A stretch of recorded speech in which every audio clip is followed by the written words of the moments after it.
In this episode, you'll learn how to use an endoscope to look into your walls to find wiring, plumbing, and other utilities when you're making repairs or upgrades to your home. It's really easy. Let's get to it. So, we're trying to locate this electrical line that's a drop down from the ceiling above, and we've got some holes drilled. Make sure that they're not on the 16. You don't want to run into any studs, and you want to measure, say, from that edge of the wall, probably about 12 away or 10 to be on the safe side. And then the same thing as you go further away, 26, etc., so that you're not going to run into a stud. Make sure you got a soft piece of drywall and drill a hole equivalent to the size of that endoscope.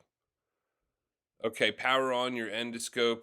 And it's just a nifty little tool that's got a camera on the end of it and a light as well, which helps you see in the recesses of those wall cavities.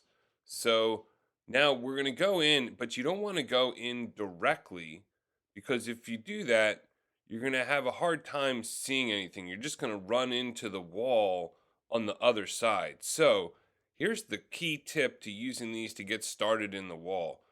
You're going to want to make a bend to the end of it. And having that bend in there is going to allow you to slip it into the wall and turn it in the direction that you need to. Most of the endoscopes have a similar sort of semi-rigid design to them that allows you to create this bend like this. So once you've got it in the wall, then you can turn it down, and now we start to see the wall cavity and the things that are in the wall.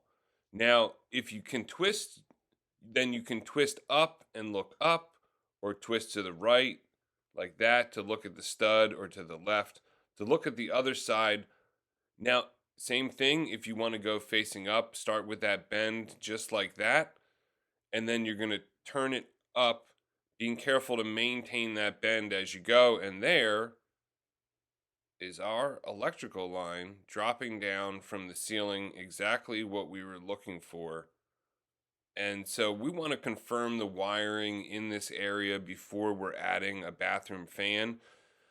It's always a safe thing to check if you're going to be doing any major renovations to a wall, of course, to look to see if there's any wiring or plumbing in there.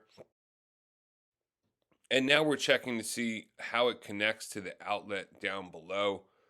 As it turns out, the switch that we have here in the wall on the other side is an end of circuit switch. Not something we were expecting, but we were able to confirm it by using the endoscope. So what we really like is, being able to see into the wall to protect ourselves. And also, we found it's come useful in other scenarios as well. You can easily patch the holes. We'll show you that in another video. Just like this, you can see how you can also zoom in or zoom out. Some models have the ability to flip the camera as well. Leave us a comment down below if you've used an endoscope or what project you're going to use it on, what you discovered in your wall. We certainly hope that this video helps you. And be safe out there. Of course, always turn off any circuit breakers. Thanks for watching and have a great day.